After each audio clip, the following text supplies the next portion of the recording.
Okay, class, we're about to start on section 6.3, proportions and problem solving. Recall the problem solving process. Step 1, we must understand the problem, figure out what we are trying to find. We need to read and reread the problem, or we could draw a picture, find a similar problem to use as an example, try put it in simpler numbers to see if it makes the situation easier to understand. And finally, we define our variables. Once you know that you are trying to find how old Sue is, say S equals Sue's age. Now that will become very, very important. Step 2, we would translate the problem into an equation, a proportion. Then we would solve the equation or proportion, and we will interpret the results. Just basically write what our answer means. Now, we're going to move on to this next page. And we look here at this example. It says a recipe for chocolate cookies calls for 2 cups of flour and will make about 32 cookies. Jody is making cookies for the PTO spaghetti dinner and expecting to need about 260 cookies. How much flour should she expect to use? Now we want to define our variable. We want to find out how much flour. So X will equal to flour.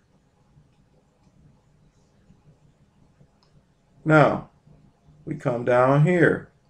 We want to write out our proportion or equation. Now let's take a look here. When we have, as a matter of fact, we should have put cups of, it should be cups of flour. Okay, now we have here with 2 cups of flour, it will make 32 cookies. So we could write 2 and C for cups, make 32 cookies. And we'll know that it's 32 cookies because I don't want to write C twice. Okay, next is equal to. Now, it tells us that she needs 260 cookies. So it'll be 260 cookies here, but we don't know how many cups of flour she would need. So now, we can write this out. We will have 2 cups all over 32 cookies is equal to X cups, because we know that's cups of flour, over 260 cookies.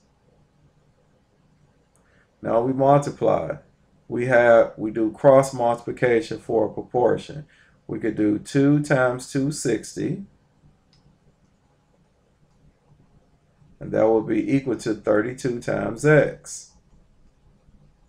Now 2 times 260 will give us 520, and is equal to 32X. Now we would divide each side by 32.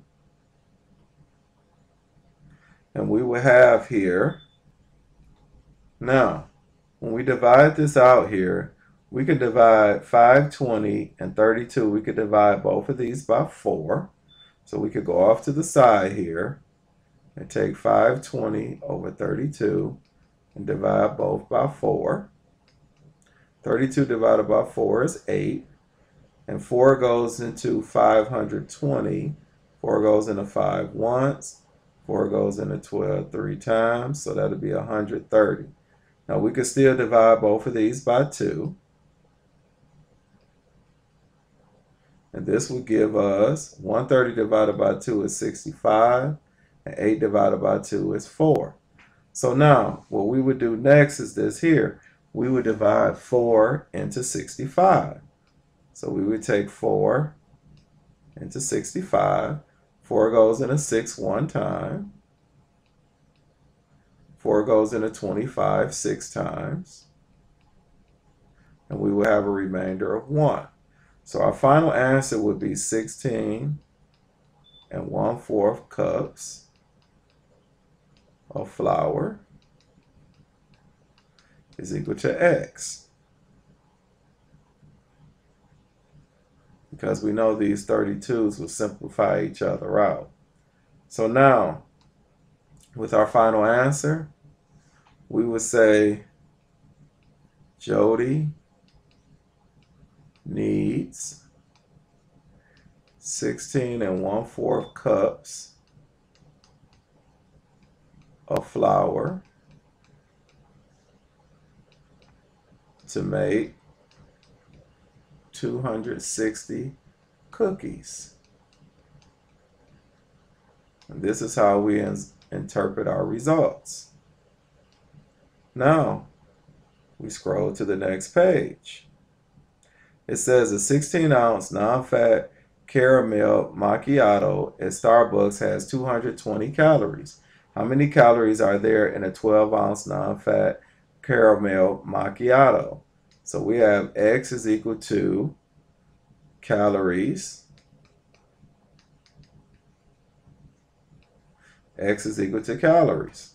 So now, we will set this up. We have 16 ounce over 220 calories is equal to, now we have a 12 ounce, and we need our calories, which is X. So now, we write this out. We have 16 ounces over 220 calories is equal to 12 ounces all over X calories. Now we cross multiply.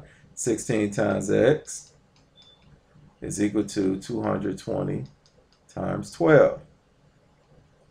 So when we multiply this out, 16 times X is 16X is equal to 2,640. Now we would divide these side by 16. Now we know these 16s will simplify out, and that will leave us X is equal to, now 2,640 and 16 both have 16 in common.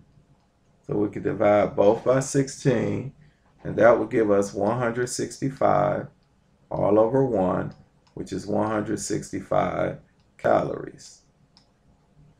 And we can abbreviate calories with CAL. Now our final answer is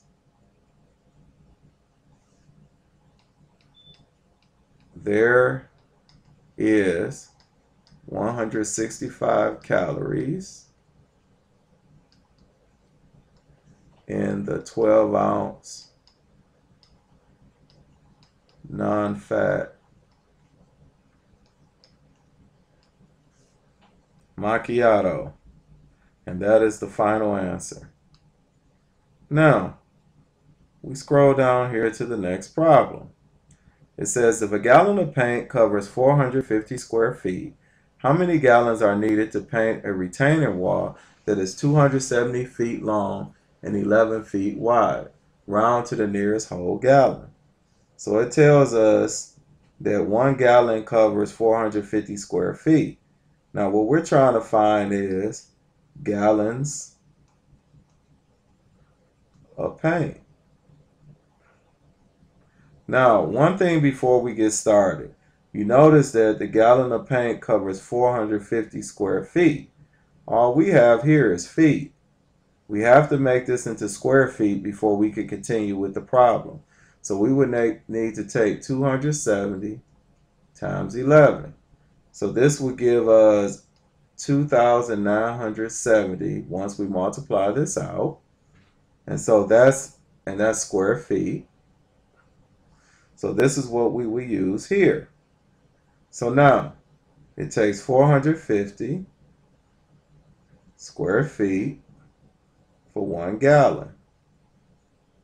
Now we have 2,970 square feet for X gallons, because we don't know how many gallons we need. So now we go through and solve this problem here. So we will have 450 square feet all over 1 gallon is equal to 2,970 square feet over X gallons. So we will cross multiply. It'd be 450 times X is equal to 1 times 2,970. So we have 450X is equal to 2,970. We divide each side by 450. We know these 450s will simplify and leave us x. And now we need to simplify this here.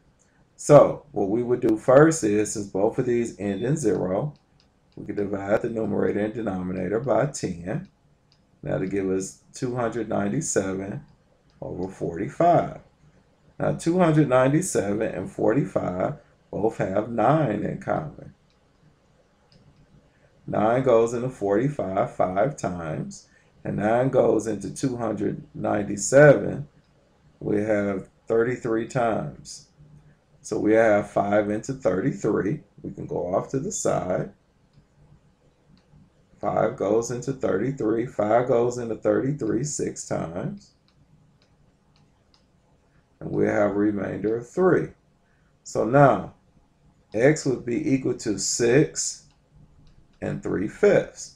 Now, the one thing about this is, I'm not definitely sure, but, well, actually, I am definitely sure. Since we have dealt with decimals, we need to change this 3/5 to a decimal. Now, what we could do, when we change this to a decimal, this will end up becoming 6.6. Now, this is what we could do to do the decimal. We would take 5 into 33.0. So instead of writing remainder 3, we'll do this as a decimal. 5 goes into 33 6 times. 33 minus 30 is 3. Bring down your 0. Now 5 goes into 30 6 times. And 6 times 5 is 30. So this will give us 6.6. So it'll be 6.6 gallons. Now, on the directions, it tells us to round to the nearest whole gallon. So that would take us to approximately 7 gallons. Now, we will write down, it will take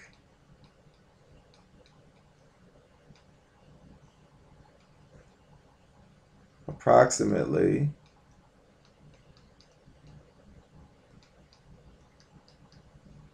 7 gallons to paint the retaining wall.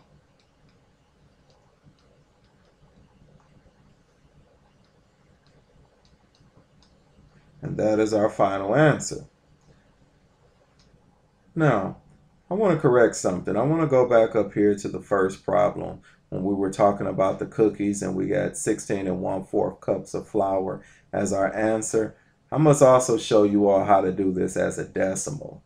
Now, what we could have done when we did 4 into 65, I'm going to write this over here to the side. We could take 4 into 65.0. Bring up our decimal. 4 goes into 6 once.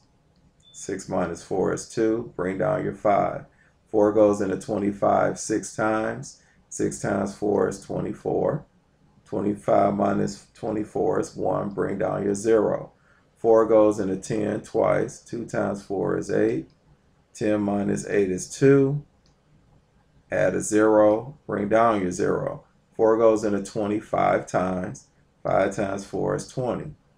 So our final answer here would be 16.25. So your answer could have been 16.25 instead of the 16 1/4. Either answer is acceptable. And that is it.